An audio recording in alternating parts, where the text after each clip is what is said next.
Good afternoon, everyone. Scott Lang here, CEO of Visionary Philanthropic Consulting. I'm delighted to have two of my colleagues, esteemed colleagues, join us today to talk about, in conversational style, the power of women in philanthropy and how best to engage them in the work we find so near and dear to our hearts and to the betterment of the society in which we live. So without much further ado, I want to introduce you to Ava Willis Barksdale, currently the Vice President at Lincoln University. She'll soon be heading off to her hometown of Huntsville, Alabama, to assume a new role elsewhere. And Melanie Sablehouse, my sometime neighbor in Naples, Florida, and the other half of the year on the beautiful island of Nantucket, Massachusetts. So I will retire to the background and allow these two to carry on a conversation. At any time during the conference, please feel free to use the Q&A button and submit a question. And we'll have plenty of time toward the end of our session to respond to each and every one of those questions. So thank you so much, and we'll talk to you in a bit. Good afternoon, everybody. I'm so excited to be involved today again with our visionary series. And today we have a true visionary to discuss the power of women in philanthropy. Interestingly, over the course of my career in advancement, I think I've met and solicited and stewarded a number of women who have done great things. Interestingly, early, 20, 25 years ago, there were women who were seemingly or would say, well, I'm spending my husband's money, but I'm interested in a thing. That has really flipped. Most women now are managing their own portfolios, or they are, they come to the table with their own thoughts, their own ideas. And to that point, our guest today, Melanie, is that kind of woman who not only does that, but helps to encourage other women to do the same. In our pre-conversation, I was telling Melanie that we were one of the really fortunate recipients of $20 million from Mackenzie Scott. And it was a transformational gift, certainly, for Lincoln University, but it is a marker of what we're seeing now with the younger and by and large female philanthropists. So with that as a backdrop, I think I want to get into this conversation. And let's start with Melanie. You tell us who you want us to perceive you as. I know we started with this, you're a businesswoman, you're a trustee, you do those sorts of things. Most people don't consider that to be an advancement professional. However, those of us who are advancement professionals very rarely woke up one morning and said, that's what I want to be. We got here somewhere. So why don't you tell us how you decided to become an ambassador and to become a bit of a specialist in this area in terms of women and philanthropy? Thank you very much, Ava. It's great to be here. And hi, everybody. I'm thrilled that we're having this call. And it is going to be a great conversation, believe me. How did I get here? It's a journey that I can say to you means the world to me, because my passion is engaging women, the power of women in this world, not only in philanthropy, but in all that we do, and that next generation, which is our critical pipeline. But briefly, I'm an only child, Ava, so it was all about me growing up in Cleveland, Ohio. And my dad said, you're going to college. And he sent me off to Ohio University. I was lucky enough to meet a busboy in my sorority house, Bob Sablehouse. And he was a Sigma Chi. I was an 80 Pi. And he said, I'd like to get married. Well, I already had a job set up with Pan Am and in New York. And he said, I'm selling soap for Procter & Gamble. So we're going to head off to Cincinnati, Evansville first. And I thought, well, here we go. So I have to tell you this briefly because it's my beginning. I thought, where am I going to go and find a job? So the first thing I did is I went to Sears because that's where my family shopped. I went in, took the personality test, etc. They called me and said, we are proud to offer you a trainee position in the wig department. I thought, are you kidding me? My parents took out loans to put me through college. The reason I'm telling you this, because it was a gift. That's where it all began. I learned I could sell. I didn't sell one wig to a woman. I sold 2, 3 forms, pins, cleaners, etc. So the bottom line is I began my career there, went on to IBM for 16 great years, was also in New York City, many different cities as Bob moved his career around throughout the country. And then finally, I was very fortunate enough to have a tire kicker philosophy. I realized that there was short-term housing that was needed in America, and we did not have the RBO or Airbnb, so I started my own firm. We got to Baltimore, took it public, and after that, I was very, very surprised, but I got a request from the White House that President Bush was looking to engage and to appoint a woman at the Small Business Administration. And my mentor, Bonnie McElveen Hunter, when she called me, she said, Melanie, this is a big opportunity. I said, we have 5 or 6 of our friends who would be perfect. She said, no, you dummy, I've recommended you. So went in, had that great opportunity. And that's where it really began, because what was going on at that point, women in business, starting businesses, women in color 6 times the rate of men starting businesses, etc. And because I had this mentor, Bonnie, she's the one who opened my world, painted a vision that I fell in love with at the United Way. So here's how I fell in love. She was in Greensboro, North Carolina, and Bob the busboy was coming home from Legg Mason. He said, we have found this woman, Melanie, Holly and I, and she is starting a women's initiative where she's asking women to come in at $10,000. And we'd like to start there here in Baltimore, and we think you should do it. So I said, let me talk to her. So we got on the phone, we discussed it. She came in, she was giving a big pitch. And if you know Tocqueville Society, it's anywhere from 10, well, now it's 1,000, it could be 2,500, 10, 25,000, 50, 100, etc. So the bottom line is that she came in, and the head of the Tocqueville said to me at that point, he said, this woman that you have coming in, she gets 4 minutes. Do you have it? I said, right. She walked in and said, Melanie, so great to meet you. How long do I have? I said, Bonnie, take as long as you'd like. The bottom line is we launched the women's, what we called it, the Women's Initiative. And I was fortunate enough to have powerful women in the Baltimore community like PJ Mitchell and Patty Brown and my friends. And we decided that we were going to put together a strong steering committee. And this is the key to success. This is what got me hooked. And I realized the importance of people will support what they help create. Just remember that people are going to support what they help create if they have a voice. That's what's important. And so the bottom line is to put together our committee, and we had a diverse committee. We had women in business, we had attorneys, we had nurses, we had grandmothers, we had small business owners. We identified what the needs were, we launched it, and took off. So that was the very beginning, and I'll get more into that as we go on. But that's where I found my passion. And I wanted to make an impact, a big and bold impact.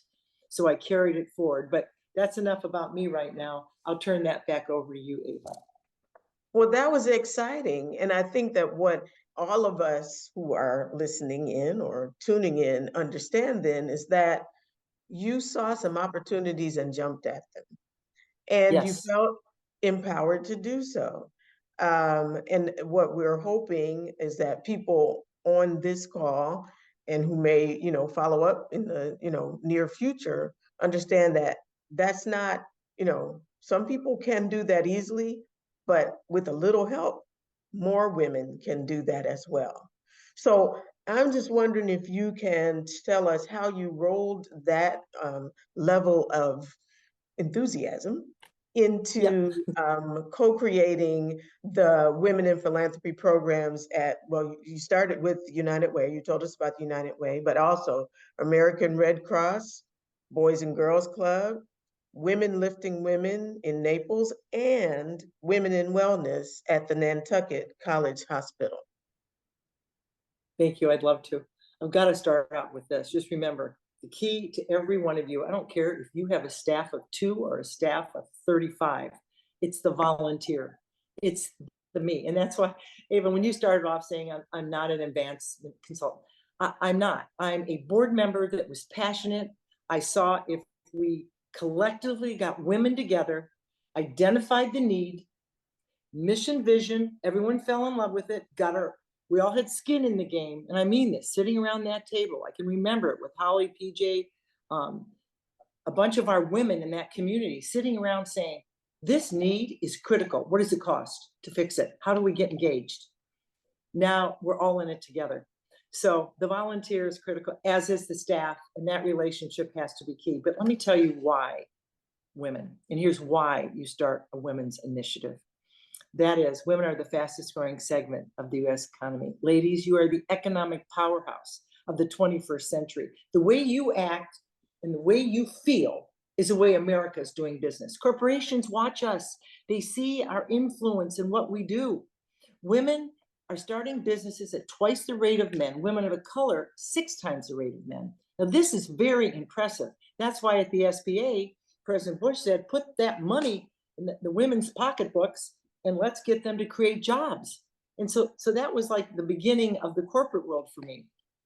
This is the best one. We're responsible for purchasing 85 to 95% of all goods and services sold in the United States of America. You can ask my daughter, I think Alexis on this call, I may be right up there with them. But the bottom line is that $6 to $20 trillion a year. So we control 51% of the New York Stock Exchange. We are the influencers for our families, with our friends. We drive thinking. We are very, very capable. We are cerebral. We look around. We're not like men that are linear. We can see all sides at all times because we multitask and they don't. They have no idea how to do that. So we make the majority of all healthcare decisions, ladies. That's 82%. We are the chief medical officers of our families. You don't think pharmaceuticals, that they're interested in us? When we want to take that strength, because you're not only making decisions for yourself, for your husbands, for your children, when you get to be my age, your parents. So we have to educate you. Educate, empower, engage. How would you like to be engaged? You may want to be a volunteer. You may want to contribute. It doesn't matter, but that's really the key. 60% of all higher education, women. 60%. 60% of all graduates in medical school are women. 55% of all CPAs are women. That really surprised me. $130 trillion is rolling from one generation to the next. Now, as any fundraising officer or as any big volunteer who gets in there and makes a difference, that money is rolling from one generation to the next. Ladies, because we live 5.5 years longer than men do, Scott, that money is going to be ours. So I always hear that we need you. You're the wind beneath our wings. There's no question about that. But with that said, we have to be good investors for our communities, our families, and that's what matters. So educate me, ask me, bring me in, make your top 20 list of women, all diverse backgrounds that you'd like to sit down and have a conversation with. Remember this, when you ask for money, you get advice. When you ask for advice, you get money. We always tease about that, but that is true. Think about it. When you ask for my advice, I cannot wait to tell you how I feel about everything, especially when you give me the needs. Women buy 91% of new homes. Does that surprise you? And this one you're going to really love. And our next generation is the pipeline fueling the Society of Philanthropy in our community. So that's a whole separate conversation, but it cannot be overlooked. It's critically important. I think you would agree. Am I right? So what I thought I would do, if you don't mind, Ava, I thought I would just jump into the process in which we started the American Red Cross Tiffany Circle and the United Way Women United. And I have some of my colleagues on the phone here who could certainly chip in. But let me just finish with this comment. If you ever get a chance to listen to the futurist and economist, Rebecca Ryan, she'll blow you off. She's a rock star. She's talking about the future of philanthropy, the future of women's involvement. And her powerful message is about finding a seat for everyone at the table. and the importance of bringing in the next generation into our sisterhood. Because if we're not asking them, somebody else is. Missed opportunity. So keep that in mind as you're building yours. We all want to invest our time, our talent, and treasure. We'll take all three, we'll take two, because we know that we can empower you as we move along. So Bonnie enters my life. I told you she came in. She kind of shook things up. So we started. She got appointed to be the ambassador of Finland. She said, Melanie, I'm gone. I'm going off to be part of the Frozen Chosen. So I'm going to leave you and your team of great women in Baltimore and Greensboro, and we had started a few others, to take this on the road, take it around the United States. The excitement, the passion.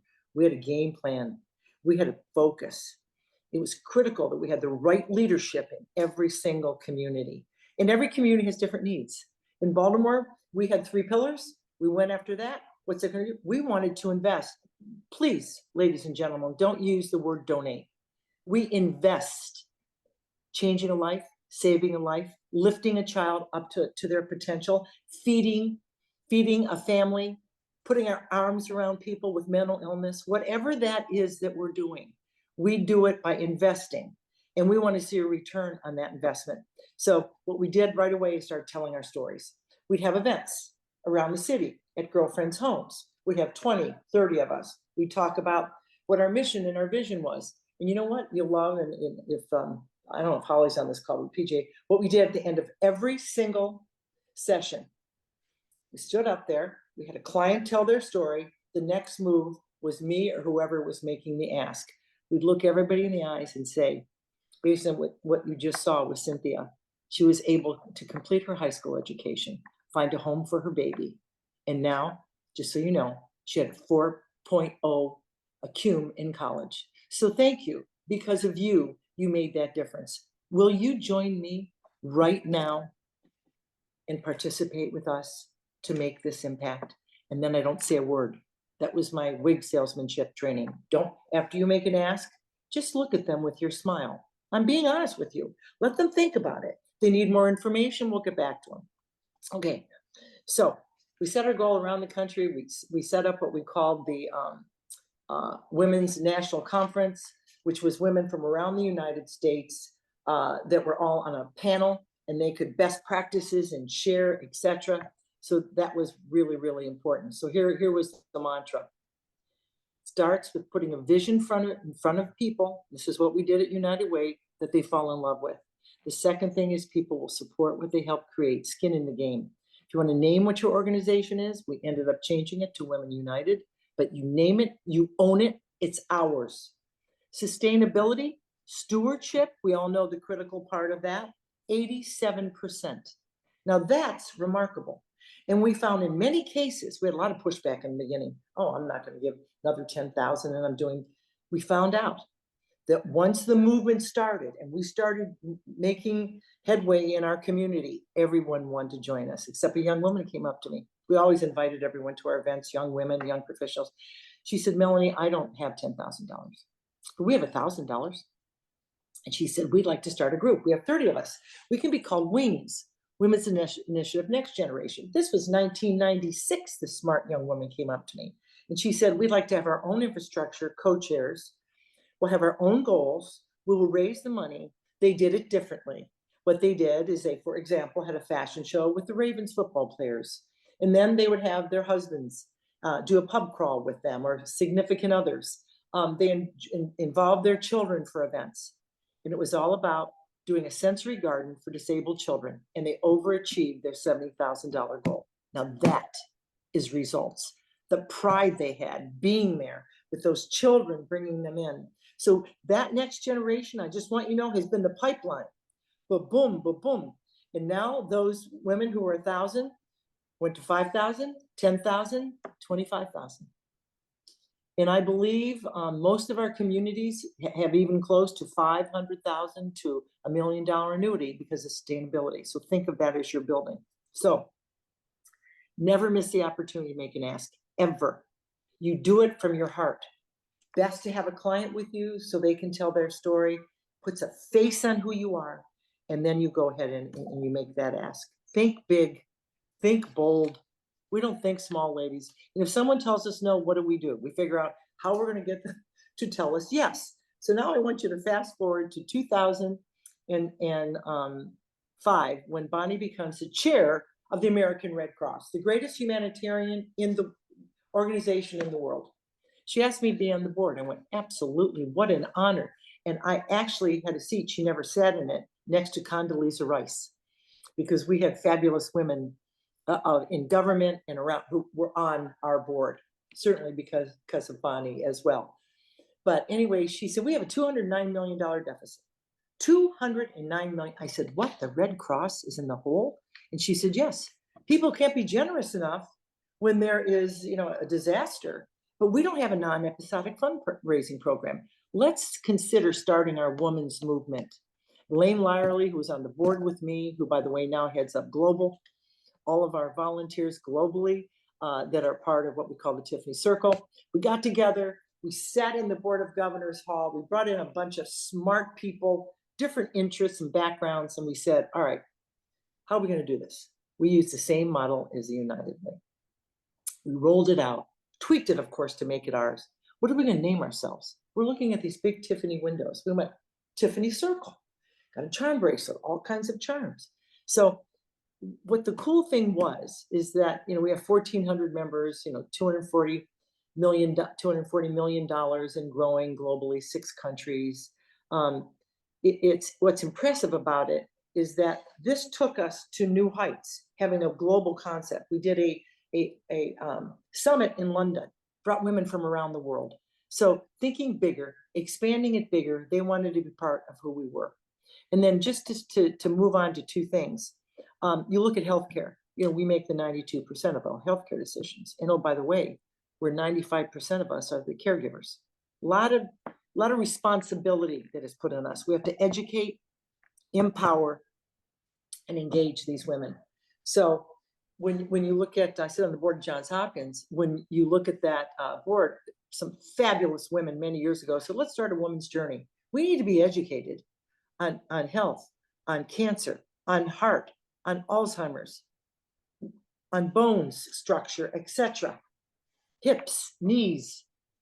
So we started it, and it was magnificent. So went to Nantucket, where I also live, and Meryl Borweiler, who is one of my very dear friends, Lisa Lawler, Janine Borthwick. I told them what the model was. They went, yes, we're doing it here. Thanks to that model, they have standing room only, a full house, and a expert comes in and educates you. 1, 2, or 3, whatever you want to hear about, we will provide that expert. And then we also talk about needs. That's where I found out about cold caps. I had no idea, undergoing chemotherapy, if you put a cold cap on your head, that you really lessen the amount of hair that you lose. I believe there was $660. So we made the ask. Remember, don't ever miss the opportunity. Who wants to buy a cold cap? We had one person buy 5, another 2, 3. The beat goes on, and they continue to do a magnificent job. Corporations. You look at corporations, they all have women's forums and groups, whether it's Bloomberg, whether it's Duke Realty. And there's when we used to have the men come in and want to hear what we had to say. Whether it's any corporation in America right now, and upper education, as far as college is concerned, will have a women's organization like the Women of Ohio, etc. We're tapping into that. The Community Foundation in Collier County got together. We did our model. They chose to call it Women Lifting Women. And we went from around a $50,000 to $60,000 raise to over $1 million. Again, key leadership. Elizabeth Starr took on the leadership. 3 pillars. Your number 1. You ready for this, girls? 91 homeless women in Naples with their carts walking around. She said, well, we got to take care of this. She said, I had no idea. What does that cost? Julie and Eileen, the head of the Community Foundation, told us it was $10,000. Oh my God. That immediately someone says, I'll do 80,000. I'll do 50,000. Let's pull these women. We then go to the grants. They go into housing them, educating them, getting them ready for a job interview, etc., etc. Healthcare. Next is non-traditional college education. Women who are at home, they've got 2 kids, they might be a single mom, it's $15,000. Took over that, and then we do some to endowment. But I just wanted you to know it's scalable. You can do it in different forms. You can be in a huge international organization right down to your hometown. So all I can say, and I know I talk a lot, but I have so It's much to say. Is it right, Ava? My favorite mantra is, remember, if you're not asking someone, if you're not educating me and empowering me, you're not asking me, you're missing out on me, the volunteer. And so my favorite quote is, if your dreams don't scare you, they're not big enough. And that's President Ellen Johnson Sirleaf, first woman president of an African nation. And I met her, had the chance to meet with 7 of her cabinet members, all females. And she was educated in the United States. She went back home to speak about freedom, capitalism, democracy. She was imprisoned for 7 years. When she came out, she said, I'm running for president. And she won, turned the lights on, put food on the table. And she's a magnificent woman. So that's us, ladies. That's who we are. We think big. I'm scared all the time. I really am, because I've got these different things going on in my life, but I love it. I want to make an impact like you do. And whether you're in, if you're the head of a nonprofit on this call, or if you're a volunteer leader, because we invited you all, just think about this. If we're not doing it, if not now, when? If not you, who? Okay, I'm done, Eva. Oh, no, you're not done yet. But No, I'm just saying with my big, robust conversation. I get it. Well, what I think that most people should have gotten, unless they were like actually deaf or something, is that energy is so palpable in how you describe your walk and your journey so far.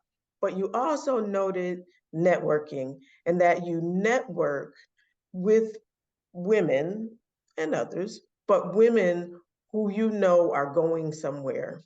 I couldn't help but think about the fact that I've raised a couple of women in the time that Scott has known me. Actually, they went from, I don't know, maybe they were middle schoolers when you first got to know me, and now they are women with children, oddly, and they live on both sides of that end. So my one daughter, who teaches first grade and has done so now for 15 years, imagine that, is doing something with children, and she actually has a heart for the girl children in particular. She actually has a little girl named Ava, who knew. Um, and then my older daughter, who is, she's an accountant by trade, but she came to do her own business. She's an entrepreneur, and she does web work, she does all kinds of things with technology. But I think of them as I'm thinking through the commentary that you've made, Melanie, and watching them in their circles of women. And all those things that you said about us being able to make those decisions, live with those decisions, move people to bigger decisions, keep dreaming, and work to the next level of your dreams are all true. And I think the more that we think through that and start letting it live through us, then we keep moving this world in a really great way. One of the things that I would ask you is, what do you think keeps people from, or women, from feeling that power? How do we empower them? That's an overused word, but how do we help women connect with their power? Great question. And I'm just reflecting back to when we were discovering, we would ask women, interview them, why haven't you invested before? Well, no one asked me. They asked my husband. We were in a position back then. Now, ladies, all the young women on this call, it's either 50-50, 70-30, you know how it operates, whatever at the moment, who's in charge. But the bottom line is that we didn't have the confidence. And that's why, if you're interested in my stats, I will shoot them over to you, because they're all researched. And what that does Ava, it gives a woman confidence in who she is. And then that transforms to your daughter, from your daughter to your granddaughter, your grandson. So it's that evolution. So let's feel confident. Well, let me tell you about you. You're powerful, and here's why. So here's our issues. We have these, when we did a check at the American Red Cross on who signs the checks or online, majority of them were women. But it was then in the background. Now we're in the foreground. So it's been a challenge. No, there is absolutely no, but it's changing. And I have to throw this story in. I try to educate my little grandchildren, and I bought them the book, "That Strong is the New Pretty." If you haven't purchased it, buy it, ladies, because they'd say, "Nani, sit down and read me a chapter." So I'd read a chapter about young girls individually. What they would do is they would say what their situation is. I'm 9 years old, I'm a swimmer, and here's what I want to be when I grow up. Or here I am, I was born, deformed. I don't have my limbs, but here's what I'm going to do, and here's my dreams. So about 6 months later, I asked Sophia, and she was 5.5 or 6 at that time. I said, "Sophia, you read these books. We read these books every night. Who are you going to be?" She stands like this. She goes, "Nani, when I grow up, I'm going to be what I want to be, not what my parents want me to be. And my first job is going to be in the CIA." I'm thinking, what? How does she know about this? "Then I'm going to be an astronaut, only for 2 or 3 years. Then I would like to be the first woman president of the United States." Now, I want to tell you something, ladies, girls, women. That got me choked up. That little girl is thinking that big at that age. That's us. We got to feel good about us, know who we are, what our potential is, and then move it right down the line to our daughters, our granddaughters, grandsons. But yeah, no, we have to help women, but get them engaged in a small conversation. 2 or 3 women talking about, here's the issues. We have a real problem with teenage suicides. We have whatever those issues are. And here's what our plans are. What do you think? What do you think? If we could achieve this, would you be interested in helping us? Those 3 T's. Yep. So Melanie, following up on that question, it sounds like a lot of what you do is collaborative and iterative. You don't necessarily come in with a finite plan or scope or necessarily a strict case for support, but in a series of conversations, get everyone sharing their insights, their passions. Is that something that's difficult? I mean, I'm kind of a linear Germanic thinker and like things written down specifically. Talk a bit about what's unique in terms of engaging women, because in the back of my mind, I'm thinking that this is the essence of your high retention rate. I mean, sitting on the Fundraising Effectiveness Project board, we only have 45% retention annually. And I'm sitting here listening to you talk about 87% in these. It's remarkable. Yeah. No, it's truly. Yes, you're right, Scott. I think I watched my father do it. He was the president of his local union, Steelworkers Union. I watched him sit around, ask for opinions. What do you think? How should we handle this? What's the risk? I was a little girl listening to him. Then as I went on through college and then IBM, that's participative management. That's participative leadership. And also when I got to the Small Business Administration, it was called execution, because we ready, aim, we do a study of that study, and then bring in 2 other consultants to evaluate what that. I said, no, we don't do that this way. What do you think? We go for it. We're 80% there. We can tweak it. We would get our numbers every quarter. And I said, no, every single month, 80 districts, you all want to see what you're doing, supporting small businesses, putting loans in their pockets, et cetera, et cetera. So that's worked for me. And I believe most women on this telephone call, it's really the key to our success. And the other thing is for all of us to know, to take a chance. You miss every shot you don't take. Take a chance. Sit them down. This happened with the gentleman that I was just with in my home 2 nights ago. I talked to him about investing. in a nonprofit. And he thought about it for a year, called me to talk to him and Jim, and we sat down and discussed it. He took some time to process it. In the meantime, I'd shoot him an email, how you're doing, etc. The other key, ladies, is having a calendar.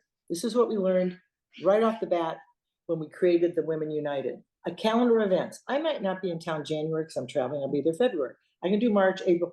Put together, what can we be doing? We would visit the House of Ruth. We'd hear about abuse.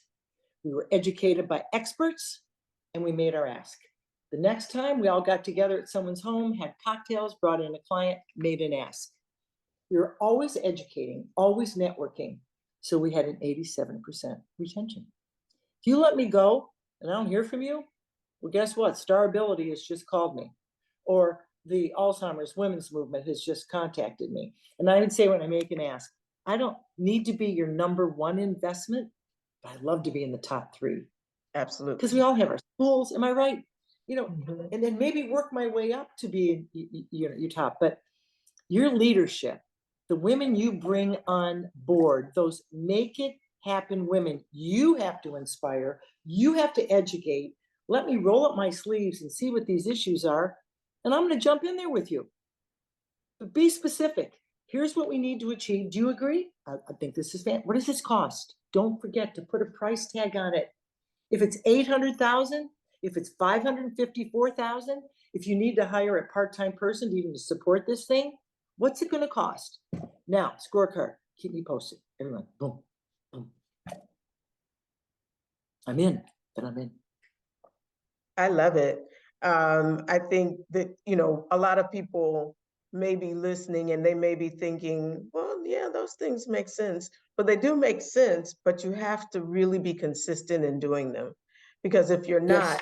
absolutely, there are people who will be in conversation with a number of, because there are all kinds of really great things to be able to do. And so if we don't stay consistent, true to our dream, and continue to ask, then we lose. Exactly. We do. Yeah. And they expect you to ask them. But after you've educated them, get their opinion, get their consensus.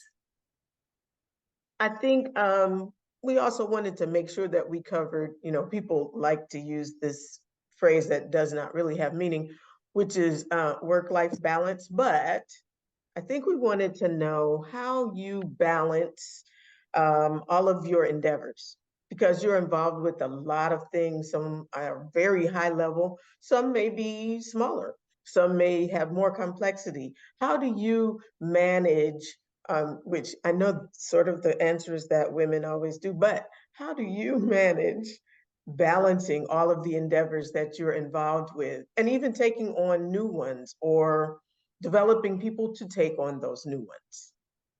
That's a very good point you just said, training other people to be on the team.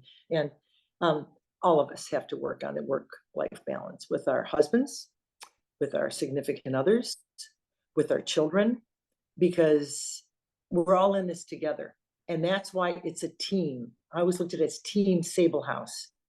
And I can remember leaving for work in Darien, going to New York City, going to the train at 6:15 in the morning, and Alexa was sitting in the kitchen with her night-night. She was 3 years old, and she looked at me and she said, "Mommy, me need you." And Bob went, "Oh my God." She said, "Me need you to quit work." So I took a year's leave. I took 1 year off, and she was so thrilled, grabbed my legs when I came home that night to tell her. And Bobby, who was 7.5, said to me, "You're kidding me, Mom." And he ran up to his bedroom crying. When I got up there, he said, "I thought you were going to be president of IBM." So you see, they're listening to us. They listen to everything. We're a team. We're all in it together. At the end of the year, they both went goodbye. You know, you're a wonderful mom, but you can go back to work. So it's the balance. And also with your husband.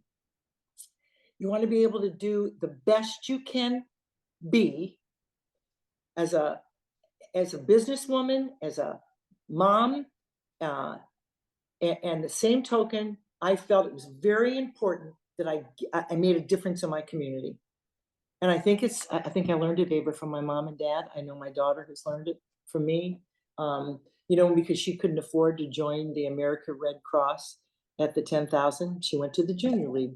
She worked with teenage pregnancy. You find your spot. Where do you want to be? But you need to be. Makes you a well-rounded person.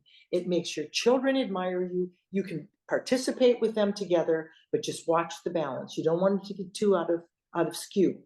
Check yourself. Get yourself back. I'm on many boards right now. I'm on 4. I'm on the Nantucket Cottage Hospital board also, and we have a beautiful Amy Lee, is a smart woman who is our CEO. She's come on board, and we're thrilled about that. I look at my dreamland in Nantucket. That's our cultural center and theater. Theater's children's theater as well. That's open 365 days a year for our families, et cetera, because it's a little bit of an isolated island in the winter. So we want to make sure we have activities also for our senior citizens. Johns Hopkins is very important to me. We just had a psychiatric roundtable, and we're thinking about starting a women's movement, my idea. So guess who's going to have to get involved in this? But my idea, because what we're going to do, because of mental illness right now, the seriousness of this issue, this problem, we need to have a campaign around the United States on mental illness. And if no one can do it better than we can. If we have those headlines out there and we have our systems all engaged, put focus on it, our children, our adults, you need the help right now, especially with everything else that's going on in Israel and around the globe, right? Mm-hmm. Well, I think that for all of us who have done the fine dance or balance or whatever it is you need to call it from day to day, to make these things work, those are really great words of advice. I think that, you have shown through your career how you've always been encouraging to women. As you consider causes that specifically support women, and some of these aren't, they sound like they're women's causes, but we all know that a cause that impacts women impacts families, impacts the world. Right. And so, community. Yep. and there's no, we're not mad at the men. We know that their lives will improve because of us. So I think what maybe our listeners and viewers might want to hear is just what you think is this next generation of women leaders, women philanthropists. What do you think is going to be different, better, the same, bigger, broader about what they will do in the next version of us? I think they look at things through a lens that is so huge. When we talk to young women, young men about investing time, talent, and treasure, they'll say, we talk, they want to know what's going on in Europe also. They care a lot about what's going on here. They don't want to feed a child. They want to eradicate hunger. They don't want to inoculate a village. They want to inoculate all young children. It's a big thing. They're more entrepreneurial. They kind of roll up their sleeves. They almost look at it as a startup and a small business. They want to get in, have their leadership. Volunteerism is huge. It's up with that next generation. So if we can take that spirit and be able to expose them, educate them on what the needs are in their community, that's the opportunity. So what perhaps you have is a gathering, a focus group of young people. What are you looking for? Well, how would you like to engage in your community? What matters to you? How would you like to go about that? Get them talking and going on. We need to ask those questions. And the interesting thing is, is the capacity of younger people today is astonishing. There are some very high capacity, yes, centers of influence, affluence, advocacy, etc., but some very, very high capacity. Don't let that go by. If you have a need that you'd like to expose or needs, bring them in for a chat, have coffee with them, have them sit with one of your leaders in the community, because they're that next generation. But let's think about what they're really thinking of getting engaged in.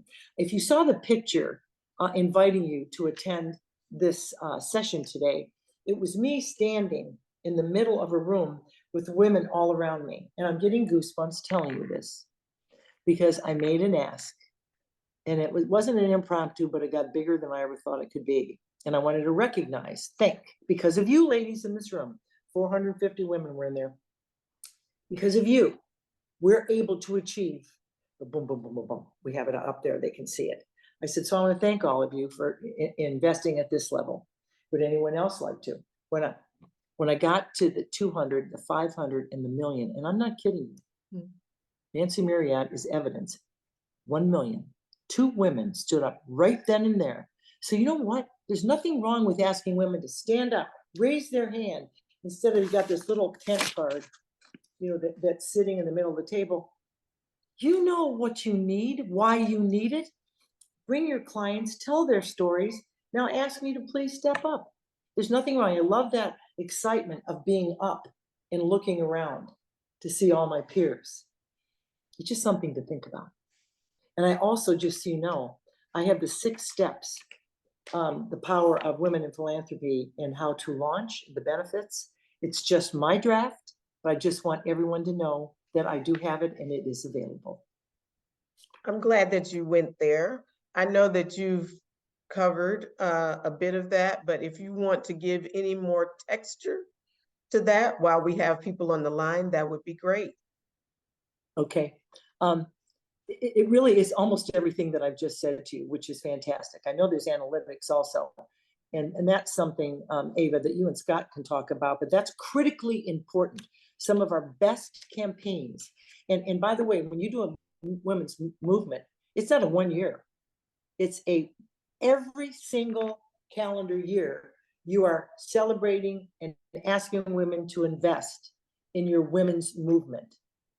So just remember that. So that's why you're building leadership. I always asked for when I asked for a co-chair, I said, I really would like to have 2 of you because you have different skill sets. Plus you're so busy. And the key is working with the staff and, working with the staff on an ongoing basis because they're the wind beneath their wings. Holly Hoey's the one that said, do you and Bob have a family foundation? I said, no. She said, why don't you put your stock, so she gave me the example and we followed her direction. So advise me, educate me. That's really important. But these steps, there's really nothing more than I can say to you is that it's all about leadership, getting the right steering committee, getting the right co-chairs, working with your team on an ongoing basis, communicating every week, posting your results every month, make me feel good about what I'm doing. And ask me every time you say, could you invite 10 of your friends? Our networks are gigantic. Our daughters are bigger than ours. They have 50 friends. Would you please bring them in? Tell them that's how you grow a movement. You might start with 10 or 15 the first year. Some organizations are up to 250, 300, 400. I mean, it's amazing. It can be different levels of entry, different recognition levels, but you're all in it together. You're all in it together. So brainstorm, set the goal, put a dollar amount on it, own it, skin in the game, and get out there and start asking. That was really great. There were 2 people who actually put questions in the Q&A, so I don't want us to go away without having asked those. No, the let's do it. one comes from Christina Fisher, and she asks, do you have a contact that can handle the SBA grants for women entrepreneurs? She was already named Philanthropist of the Year in Palm Beach, but could use some grants. So there you have it, Christina. Oh, really? You know what I'd love her to do? I'd love her to contact me because that's a longer conversation. I'll do my research, find out who our person is. And Okay. No, but I'd love to with that. Congratulations, by the way, Christina. What an honor. But Wonderful. didn't you, when you were at SBA, I think I remember you telling a story about someone who was starting a little clothing line in the garage and couldn't get a loan, and his name was Kevin Plank. Yeah, Kevin Plank, when I got there and I saw the success from SBA loans, Christina, you'll really appreciate this. He couldn't get a loan from anybody. So he's in his garage and he's got his station wagon. He's going to all the football games, high school football games. but then he found the SBA. So we ran an ad in the New York Times, and it said, I got my start with the SBA, Intel, Nike, FedEx, Under Armour, Spanx. She got 2 loans from us, Spanx. Columbia Sportswear, are you next? www.sba.gov. Guaranteed loan by the US government, the same interest rate. They need to take a look at your business plan. If you need help in creating it, we have a team that will do that also at the SBA. But yep, it got their start at the SBA. Household words. And Spanx, I'm a big fan. I get it. Good old Spanx, you know. The other question is from Helena, and her question is about, well, yeah, it's a question and a comment, that mental health is so timely and needed. She would love to know how you would go about turning those ideas around mental health into actionable goals. You know what, that's very interesting, because Amy Lee just contacted me, and she said that's her highest priority now in Nantucket, is that. So I can tell you right now that's in process there, but we need to share these kinds of ideas. It's usually the health system and the employer. That's what we talked about on our roundtable at Johns Hopkins. And the employer, if they can assist. And then there's also a movement. A lot of it's access. Where do I go? Who can help me? I mean, it's just like when you try to make an appointment at Johns Hopkins. Where am I going to get the cardiologist? How am I going to get, you know? So we want it to be, but if we have a national campaign and we get agreement, simple suicide hotlines. You know, I mean, there's so much more to all of this, as you know. But how do we get that whole person whole again? How do we have them believing in who they are and their self-worth? A very dear friend of ours, son, just took his life. You go, why? You know, he looked like such a young, dynamic young man. So we have got to come up with an answer. And I want to be part of it. I really do. And I know Amy just shot her. It's her priority, but it's also Hopkins. So let's stay tuned. If you have any ideas, and Scott and Ava, my email, I'm open to anyone emailing me. So I can give you ideas and get your ideas. So we'll be following up with everyone who's registered and attending, and give them both a copy of this recording. We'll make it available online at the website. And if anyone's interested, contact you, Melanie, at philanthropy.com, and we can get out the copy of The Power of Women and the 6 steps that you discussed. Happy to do that. Yeah. Melanie, and put my email. Yeah, you talk about this structure. I'm just wondering, are there tips you could give a professional that might avoid some pitfalls? And I'm thinking some simple things. You mentioned databases earlier. What's the impact of sending a thank you letter to Mrs. Robert Sablehouse instead of Melanie Sablehouse, or getting the prefix wrong? Or, you know, back in the day when Ava and I started, we typically had a conversation with one of the members in the family, and typically they were male. And I think over time we've come to learn you've got to engage both, but I bet now maybe it's more than 50% where you might start with the female member of the team. Totally agree. Totally agree. I bet the women on this call would feel the very same way. Come to me. I'm the influencer. I do the social calendar. You go to my husband's office. I didn't even know you went there. You know, that's offensive. That's changing. And I know all these fabulous ladies on this call know that you want to make sure you want to have a balance. But if you have the proclivity as the husband, he's just so excited about your particular and engaged. But make sure you invite her. Have coffee with her. Update her. Let her know she's important. Because she is. Absolutely. Here's one more question. You got it, Scott? Okay. Thanks so much for the great information. I'm an OU alumni also. Any advice on starting a new business in a new community that's based on philanthropy? Where are you now? Is this person in Athens? That's Athens is Bobcat land. Gotta be. Oh, I can give you all kinds of advice. You have to email me. It depends specifically what you're interested in. We'll get you connected. Perfect. Well, oh, do we get, oh, we've Oh, got no, they keep coming. Why I did think you what we're gonna need to do Naples? is Oh, send, Lana's in Naples. Okay, there we go. What do we're you gonna say? have to What? send all the She's in questions. Naples, but she Oh, went to it's OU. Naples. Yeah. Okay. It's 2:55. We have a few more minutes, right, Eva? Yeah, well, the one thing I wanted to be able to say is I did not know until today, Melanie, that you were from Cleveland.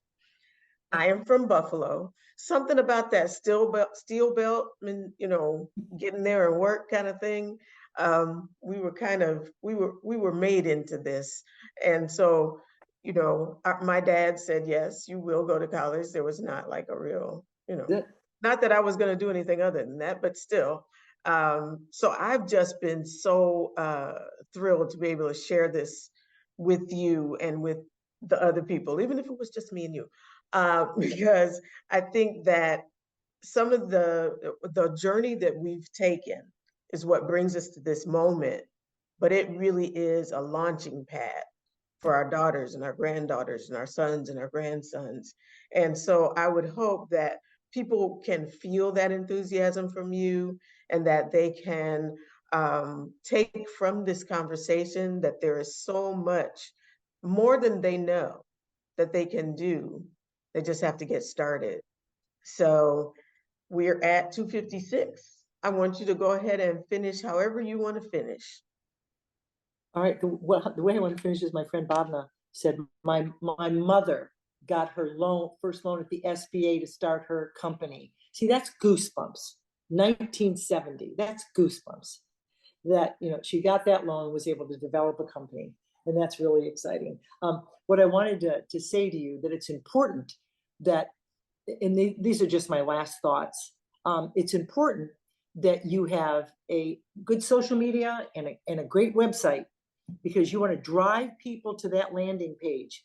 You want to have videos, you want to have clips, links, what you're doing, what's happening. Here's an outcome. Here are the kids, in the playground. The mom's just got her degree, and she's proud to be with her children. Whatever that might be, that's really important. And then finally, I want you to hear this. You want a launch event. You want an event when you put this whole thing together like nobody's business. And for example, what we do in Naples, Florida is they have an ongoing event called Women Rock Philanthropy, ROC. And they honor, again, listen to this, honor 5 women. They used to honor 10 women of initiative. Well, all their friends come. They want to pay honor. Whoops. Whoop. I'm back. My doctor was just calling me. Anyway, so big launch, exciting, get everyone fired up on screen because of you, celebrating your success and looking at the goals going in the future, and then have that calendar filled out. Critically important. Keep me engaged, keep me invested, and just appreciate me with the stewardship we just talked about. But anyway, I love this. I hope you all have gotten something out of it. And I know you will love our game plan, our 6 steps. You're going to tweak it however you want, but if you need me, please email me. Melanie, Ava, thank you both so much for your time and insight this afternoon. If there's a closing comment, the one that I recall is what you said people said of you when you walked into the White House, and that was that you made the coffee nervous, that your energy level is yeah. and So we like to introduce Melanie. She makes coffee nervous, so we always have her as our first speaker. And guess what? That was the time that I was first, and then Hillary Clinton afterward. She got to see the nervous coffee up there. She's a great lady. I enjoyed her, but yeah, I did. Great to have you a member of the team. And again, Melanie's email address is melanie@visionaryphilanthropy.com. And we'll provide that in the follow-up email to everyone that's on the call. This will be posted on the website as well. And again, the 6 steps, Power Women, will be made available as well. So thank you. We look forward Thank you, everybody. Thank you. Thank you. Bye-bye. Bye. Bye.